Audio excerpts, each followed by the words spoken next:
You walk into your kitchen, press a button, and the invisible waves in your microwave start to cook your lunch. Then you step outside into the sunshine, and completely invisible ultraviolet waves from the sun begin to cook your skin. We use radiation for everything, from treating cancer to sending text messages. But just the word radiation immediately makes us think of danger, nuclear meltdowns, and mutation. Is our radiation the same? Are some types just faster versions of others? The answer is no, and knowing the difference can be a matter of life and death. Today on Like I'm 6, we're going to simplify the invisible world of the electromagnetic spectrum and look at the brilliant engineering that allows us to harmlessly control it. At its core, radiation is very simple. We can break it down to this basic concept. Radiation is just energy moving from one place to another. Everything in the universe, including you, radiates energy. When you feel the warmth coming from a toaster, you're experiencing heat radiation. When you switch on a flashlight, you're radiating light. When you listen to the radio, your speaker is receiving radiation. But to understand why some radiation is harmless and other types can be lethal, we have to look at how much energy the waves are actually carrying.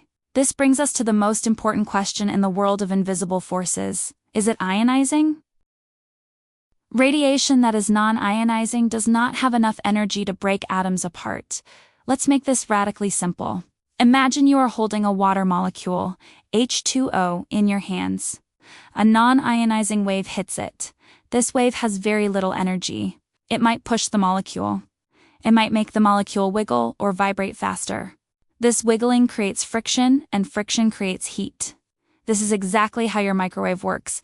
Non-ionizing waves wiggle the water molecules in your soup so fast they create heat. That's it. Your Wi-Fi signal, your cell phone signal, your remote control, and all visible light are non-ionizing. They just give the atoms a little push. Now imagine the opposite. This is ionizing radiation, and this is the danger zone. Imagine that same water molecule, H2O, held in your hands. Suddenly it is hit by an ionizing wave, a jagged purple flash of pure energy. This wave has so much energy that it doesn't just push the molecule. It hits it with catastrophic force. It acts like a high-speed bullet and physically rips an electron right out of its orbit, breaking the molecule's chemical bonds. In the simplest terms, non-ionizing radiation moves atoms. Ionizing radiation breaks them. When radiation breaks molecules, it fundamentally changes the chemistry of whatever it touched, turning peaceful atoms into chaotic, broken pieces. This is why ionizing radiation is lethal. Your body is built from complex chemicals, including DNA. DNA is like a perfect instruction manual for building you. When ionizing radiation from an X-ray, gamma rays, or nuclear sources strikes your DNA, it physically snaps the rungs of the ladder, corrupting the manual. If the damage is extensive enough, your cells cannot read the instructions properly. This is the definition of cellular damage. Sometimes the cell makes a dangerous mistake while repairing itself and starts replicating incorrectly, which is how radiation can lead to severe health issues. We must respect the jagged purple force. Fortunately, humanity has learned how to build brilliant shields against the jagged purple flash. Different types of ionizing radiation can be stopped by different materials. Alpha radiation, which is made of large particles, can be stopped by a simple sheet of paper. Beta radiation is faster and can be stopped by a thin sheet of aluminum. But gamma rays and X-rays are incredibly powerful. They can travel straight through almost anything. To stop them, we rely on very thick, heavy materials. This is why when you get a dental X-ray, the nurse makes you wear that surprisingly heavy lead blanket. Lead is the ultimate shield, capable of absorbing the ionizing bullet before it reaches your body. Now, let's talk about the open road traveling through the air. You might think the jagged purple wave, because it has so much power, is the one that travels the furthest. But in the open air, the exact opposite is true.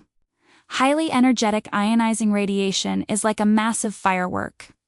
It has incredible explosive power, but it dumps all that energy almost immediately when it hits the molecules in the air. It fizzles out and scatters very quickly.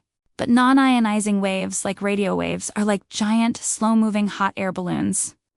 Because their waves are so wide and gentle, they can easily glide past obstacles in the air and travel for hundreds, even thousands of miles. This is why we use non-ionizing waves to broadcast music and send text messages across the entire globe. While the dangerous, high-energy radiation fades out safely before it travels very far at all. The key is understanding that radiation isn't one single scary monster. It is a spectrum. On one end, you have the soft, harmless waves of non-ionizing light that we use to see the world and microwave our lunch. On the other end is the sharp, jagged force of ionizing radiation that can break apart reality itself. It is often said in the scientific community that you don't truly understand a complex topic unless you know how to explain it to a 6-year-old.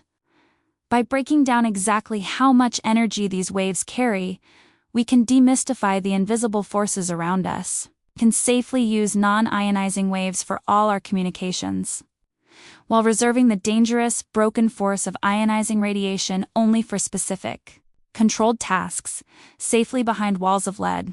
Thank you for watching. Subscribe for more deep dives into the concepts that shape our world, and we'll see you in the next video.